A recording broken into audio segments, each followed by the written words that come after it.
Hey everybody, this is the Sliders Review, and I'm here today to talk to you about Stargirl Frenemy Season 3, Episode 9, I believe, The Monsters. So, this episode, boy, it was good. This is probably the best episode of Season 3. And that's saying a lot. Because, like, if you ever watch anything I've said about Season 3, you know I particularly do not like Season 3 at all. Like, Season 2 irritated me because of the tone shift and the lack of action. But I still like and enjoy Season 2 just as not as much as Season 1. But Season 3 is, like, boring and stuff. And, you know, they finally revealed who the killer is, who killed the gambler and who attacked Starman. And just, I had a couple of guesses. My main guess was wrong. My second guess was also wrong. I did not guess this person only because this person has never appeared in a freaking series before. And I predicted they might do something like that. I said a while back, if it's not one of the main or recurring cast members, then chances are they're going to pick somebody we've never seen before on the show. And they did exactly that. And I said it's just like the show Unforgivable. What's it called? Unforgivable? I'll just say Unforgettable until I look it up later. It's just like that show where the killer really isn't even in the show. It's kind of like a blink and you miss it type of thing. But here you can't even blink and miss nothing because this person has never appeared in the freaking series. Not even in season 1. Not even hinted at. I don't even think they're on the mural of like the ISA and everything. And the thing I want to know is, why in the world did they pick this person in particular? Now, people on Twitter are going wild, going crazy, talking about this is the best reveal ever. No, it's not. Look, I get it. I love Stargirl as much as the next person. I hate that it got canceled. I think it's the best thing on the CW right now. But stop lying to yourself and call it like it is. This reveal was stupid because this person literally has never been in the show. And so we don't know why this person literally did why they did. And it's not even that big of a surprise. If it would have been any of the main characters, good or bad, it would have came as a big shocker. And the thing you have to know is, okay, maybe you can guess why or maybe you don't. But then you probably have an inkling. Here we have no freaking clue. And this is not how you write a murder mystery to be successful. This is how you make a lame murder mystery. This is why Unforgettable kept getting canceled nearly every season that it had. And I'm not joking. It literally got canceled every season. And so, and by the grace of the fans, they kept bringing it back until the networks finally decided, you know what, we switched networks and we're just kind of tired. We're going to get rid of this show. And, you know, that's just not how you do a murder mystery. A good murder mystery. You want to know a good murder mystery? Go to Roku channel app. Look for a show called Without a Trace or Cold Case. It's just called that, Cold Case. There's a couple other cold cases, but this one's just like, it's a CBS crime drama with detectives and everything. That is good. That is how you do it. If you know, you have to build up your character, your motivation, and you have to have the audience guess along. The audience here, we've been guessing, but everybody has literally guessed wrong. However, when I saw the reveal of the killer, first thing popped in my head is, okay, it has to be this character. But then I'm like, maybe it could be this other character. But I'm like, no, the harness that he's wearing in the case is this character. So then when I started looking for pictures to see, you know, if I can like find a picture to put in my video, apparently 2 people had came up with this theory just a few months ago. They all like, I wonder, could it be this person? How in the world did they guess it? Seriously, there were no clues whatsoever. And, you know, so I'm thinking either they saw some episodes in advance or they knew somebody who worked on the show. Because seriously, how in the world were you able to guess this thing? Nobody was able to guess except for two people, like one on Reddit and one on another website. I don't understand that. But let's get into this actual episode. Now, this episode literally was the best of season 3. But here's the thing. This episode should have been in season 2. It fits better in season 2 with the storylines that were going on in season 2. I hate that they waited to make this episode for season 3. This would have been a beautiful season 2 episode. 1, this had great drama. It had great emotion. It had amazing action. My God, the action. I was loving that. And it had a pretty cool reveal and everything. Because the thing about season 2, there are some things that just happen and then they just completely forgot about those storylines, like the whole Cameron thing. I am curious about this dark side he's going down and him wanting to find out his father's killer and everything. But they should have addressed that in season 2, because they just popped him in season 2, then popped him completely out, and then people just forgot about him. But anyway, so in this episode, Courtney is still liking herself some Cameron. And the grandparents, well, the grandfather, he's okay with it because he's nicer, or so we thought. But the grandmother, boy, she ain't having this at all. She is furious. Now, I missed about 3 minutes of this episode because I had to use the bathroom. But I got the gist of it. So there's some things I'm a little fuzzy about. And I can't watch it on the app because a long time ago, the CW used to have like the episodes air at midnight. They don't do that no more. So anyway, she's still really liking Cameron. She's been crushing on him for like, I think since season 2, but nothing ever came of it really. And so like, she really wants to tell him the truth. She doesn't like keeping secrets from him. Oh, being a superhero. Well, she asked her team. Her team is back to talking to her again because, you know, after they found the cameras and everything and Yolanda's homeless and stuff and Courtney's letting her live with her, you know, the team's back to talking and stuff. And they're talking in their usual spot, the cafeteria, because they got no place else to talk. Why are you talking your... I still don't understand. Since season 1, why do you talk your superhero business in a cafeteria where kids can hear and teachers can hear? Why do that? Why not go to the... Pat's garage, like, or their house. And so, you know, she wants to tell Cameron and everything, but like I said, she asked the team. No, well, you know, Yolanda actually the one who made her confess that to the team because she really didn't want to. Rick, of course, does not want her to tell Cameron anything. And rightfully so. Like, you know, Cameron doesn't need to know all their secret identities. That's not for Courtney to tell. And just like Rick said, it will put their lives in danger and stuff and their loved ones. And Courtney's not thinking this through. You're supposed to keep your identity a secret. But, you know, this is the CW. They love exposing people's secret identities. And that's mostly just comic books in general. Even Marvel does that now. Nobody wants a secret identity no more. And, you know, they've told her in the past, you can't tell who killed his dad because that was Mike. He will pulverize Mike and everything. But she still wants to do it and stuff because of this stupid storyline they're giving. If this storyline does not pay off and he does not turn 100% villainous and tries to kill Mike, then 1, it's going to be completely pointless and stuff. Don't CW-fy this crap and make it foo-foo. And that's exactly what they're going to do. You know that's exactly what they're going to do. You know that's exactly what they're going to do. Because they don't have the balls no more to be tough and hardcore no more. But I digress. So anyway.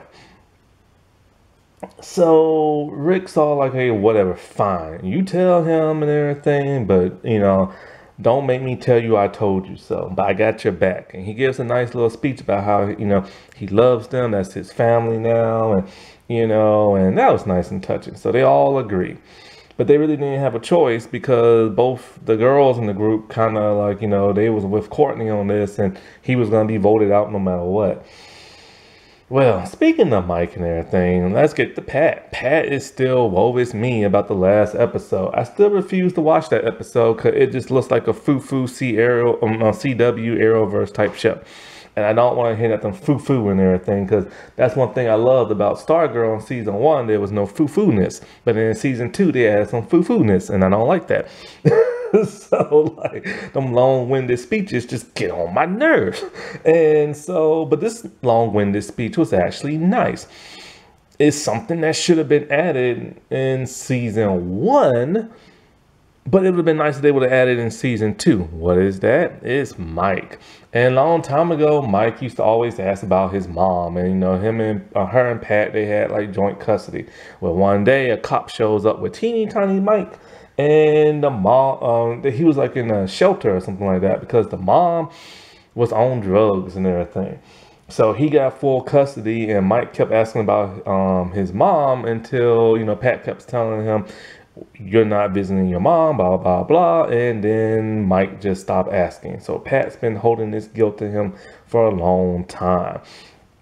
It was nice. It was touching. It was emotional. It should have been added in season 1, where Mike started feeling neglected because Pat was hanging out with Courtney a lot. And if they wasn't going to do it in season 1, then they could at least put it in season 2, but they did not. So at some point in time, he was having a heart-to-heart with his wife, but now he's having a heart-to-heart with Crusher, Sportsmaster, about finding his ex and, you know, all this other stuff. And Sportsmaster is actually being nice. I still don't like this. I still don't like how every villain is nice now. It happened way too soon. But, you know, if they were told at the beginning of the season, or before the season started, that, hey, this might be your last, that's probably why they turned everybody good. Now I see why they did that. And as you all know, sadly, the show got canceled. And so Pat's gonna go looking for his ex. Now his ex, I believe, is played by Alicia Witt. I like Alicia Witt. It just sucks they gave her this terrible storyline now. And so, like, with Mike, actually, let me get somebody else real fast. Where is Sylvester? I remember, like, he was talking to the group on the intercom system when they were doing the whole camera situation thing. But I don't think he's been seen since, and he has the staff, because Courtney still don't have the staff. Maybe he was showing up in last week's episode, but I don't know, and I'm not watching it. So anyway, Mike, him and Joaquin, they're still looking for Sydney and everything. And so, you know, the pen is talking a lot more, and, you know, they're all like, you know, she's probably looking for a lab to treat her like reptile and this crap. So Mike wants to find her. Joaquin is kind of like on the outskirts, but like, you know, look, man, I got like a paper route and all this other stuff, and, you know, I don't have time like looking for her. And it's kind of like, you know, why did they add Joaquin for and Thunderbolt? Like, why did they add those two characters? They don't do much of anything but comic relief. Like, Mike and Joaquin have been on a side quest this entire season, and it's getting very annoying because it's taken away from other characters. But they're not progressing Joaquin or even Thunderbolt's character. They're not even, in my opinion, recurring characters. They're just side characters who just pop in and pop out. Mike has become a recurring character, but he always should have been a recurring character. But Joaquin, they dropped the ball on both him and Thunderbolt. And it's like, I even said this in this last season, they could have came up with so much stuff between Cindy, Joaquin, and Joaquin's sister. Because Joaquin's sister was shown in the first season, and she was shown a little bit in season 2.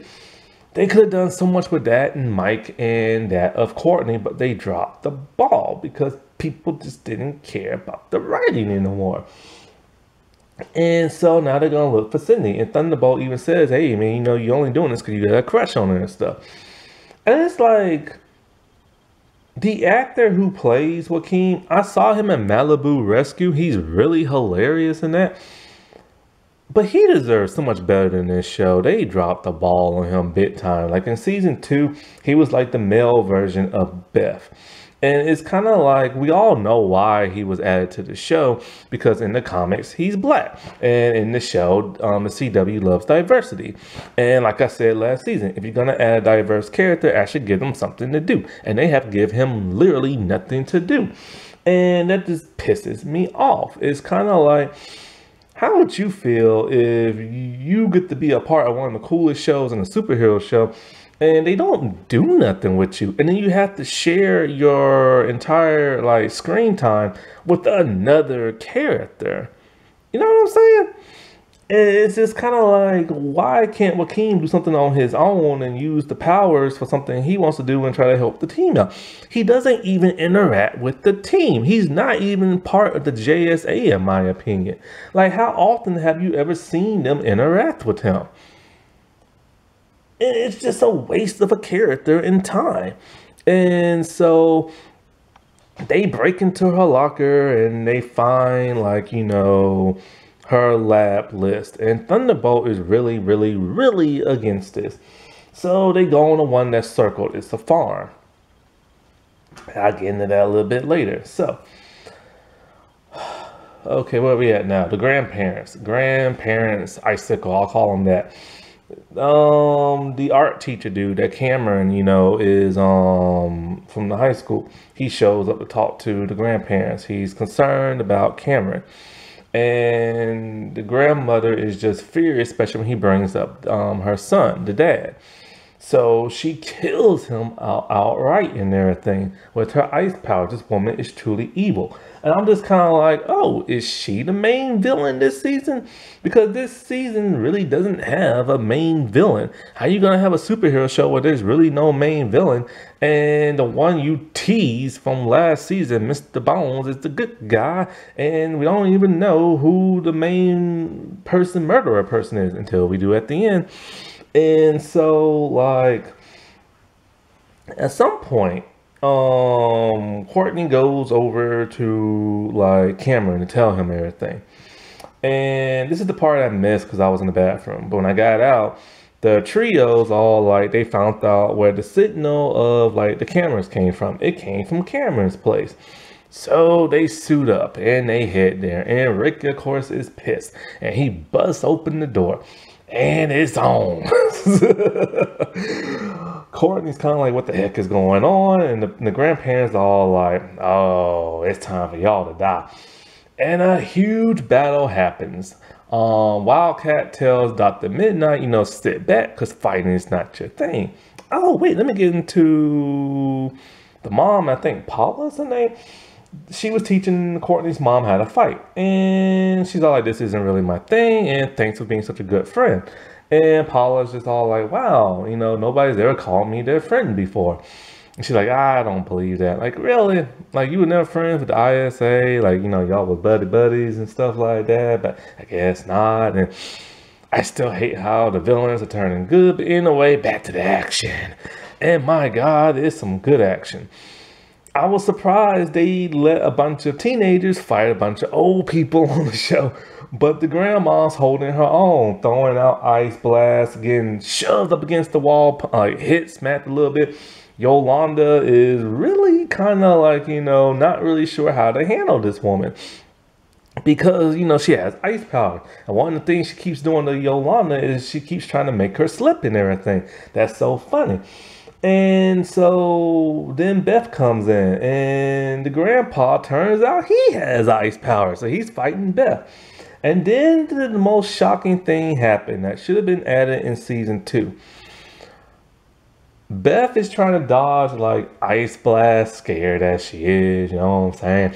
And so her dad calls. He used a burner phone because she blocked the other number. I will get into all that crap with the character development a little bit later. And he said Dr. Midnighter called, and he's all like, your suit can actually fight for you. And she's like, what? He's like, you just have to activate combat mode. She's like, well, how do I do that? So now, this is a nod and a bit of a rip of that of the Spider-Man Iron Spidey suit and the tuxedo from the Jackie Chan movie. If you've never seen the tuxedo, boy, you missing a fun action movie and stuff. But so now her suit is like telling her to do this and do that, and it's moving on its own. Or not, it tells her to do something and she'll do it. So her cape is apparently bulletproof and ice-proof, and apparently her suit is too. You know, I've wondered that. I've been wondering what is up with her suit, because it's the most low-key looking one of them all. But apparently it's bulletproof, and when she activates, like, she can do karate or MMA, and whichever one she'll pick, it'll tell her, like, you know, block or duck or do that. And so it's hilarious. Like, it's literally out of the tuxedo. It was like one of the funniest moments of the episode. And her goggles go from green to red. It's cool. Well, you know, our man, because he's still juicing on like his hour dust stuff. He's mostly fighting first the grandma, but now he's fighting Cameron. This one makes absolutely no sense. When did Cameron ever learn hand-to-hand combat? The dude is doing punches, he's throwing kicks, he's doing all kind of like crazy. This is like when Cisco fought for the first time. It's like, whoa, how is he doing like Green Arrow type moves? You know, like who taught him how to fight? And so this part is a little ridiculous, but at least it gave us some action. So him and Rick get to go at it, and this is something we've been wanting to see for a long time. Up on the second floor, you know, the grandfather and Beth are still going at it, and it's funny because when he turns the corner, cause he's getting like he's getting his punches in too, and he's getting hurt and stuff. So he turns the corner and he just throws some ice on the floor, and somebody slipped. I don't know if it was Yolanda or Beth and stuff. But basically, Rick and Cameron are just going at it, and I love it. And so Courtney, she's trying to stop it, but Rick is so juiced up that he knocks Courtney up against the wall hard and everything. And so he starts choking Cameron. He's about to choke him to death. But when Cameron sees Courtney all hurt, he hulks up and he just whoops Rick's behind. Rick is the most physical, powerful person there is on this show, but yet he's always getting his butt kicked. I don't understand that. Cameron lets out a huge burst of ice that takes our man down. And so the grandma's all like, do it, finish it off. You know, they're the ones who killed your father. And so Courtney's kind of like, you know, just waving her head back and forth like in no motion. But then here comes the grandfather. And this is the part that pisses me off at first. First, he's all like, no, Cameron, you can't do this, and blah, blah, blah, blah, blah, foo-foo talk. And so Cameron powers down. I hate when they do this crap in the show. It's like, as soon as one person comes in, they're like, no, you have to stop. And then they stop. But then what really makes them stop is the grandfather has a heart attack. So Beth calls her mom, and her mom's all like, your gloves are also a defibrillator and everything. What? Since when? So she uses her gloves and she restarts his heart and everything. And so he's better and the fight stops and great action. But her gloves are defibrillator. Oh my, what the? When did all this happen? I think she said Mr. Midnighter made some upgrades when he came in for that one episode. But this should have happened in season 2. And so where we at now? Let's get to the ending. So the boys, they rode their bikes to the farm. They must have rode a long way and caught the bus or something. But you know, they're scared. All of them are scared. Rakeem's scared, Mike's scared, and even Thunderbolt's very scared. And whoever the farmer is, he's dead. Supposedly this is supposed to be a lab. They're going around the barn, and all of a sudden we hear growling happening. And it's kind of like, okay, I recognize that growling. It's the same one that attacked Sylvester. I'm like, finally, either they're going to show us who it is, or like, you know, not. And they show us who it is. And it is the Ultra-Humanite. The Ultra-Humanite, if you're not familiar. Now, some people thought it was Grodd. Grodd's not white. Grodd is like dark grayish black. But Ultra-Humanite is a white ape. They changed him now in the comments to where he's darker looking like Grodd, but he's mostly white. He started off as a human being in the Golden Age. He was a mad scientist. And then sometime around like the Silver Age and Crisis and all that, they turned him into like an ape. Or maybe he turned into an ape in the Golden Age. But anyways, he was originally human. And then he turned into an ape. Now, he was in the Justice League animated series. He has a really big head that's kind of in the shape of a brain heart. In some of the comics, his brain is exposed, kind of like Mojo Jojo. He's highly intelligent.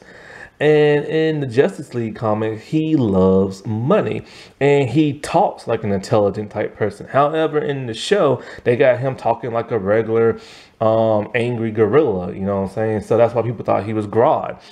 So yes, he is the one who killed the gambler. But why?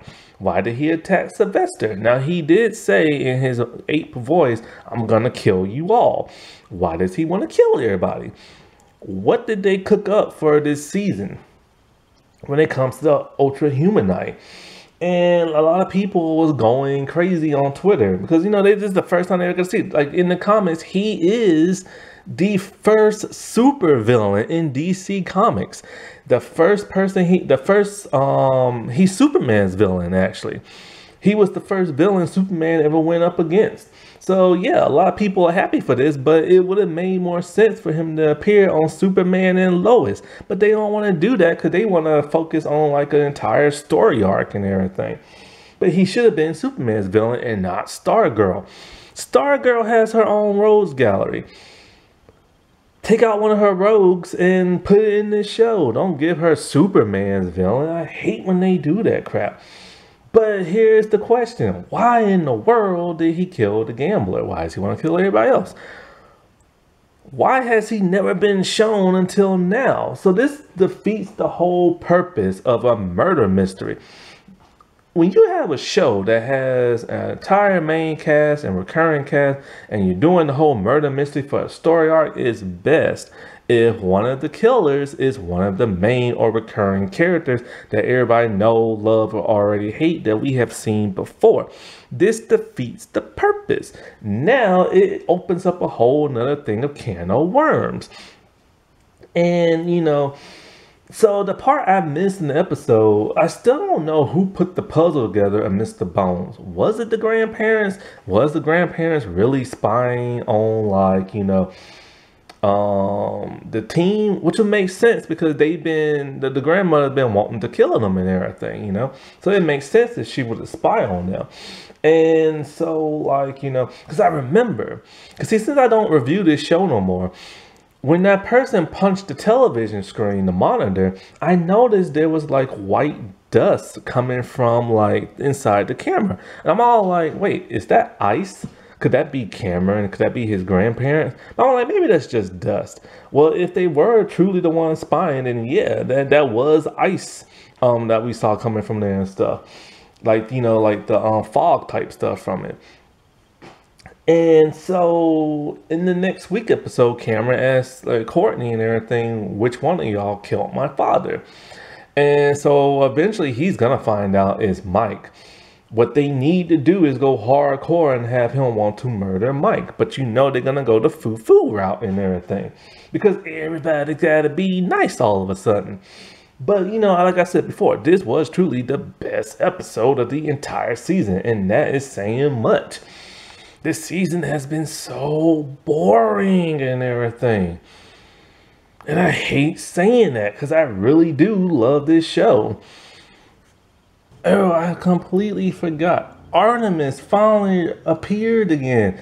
During the fight, she busted through the window and tried to help Yolanda with the fight. And basically, it's funny when she shows up, she's all like, old people, gross. She reminds me so much now of the one from Young Justice, but she ended up getting her butt kicked.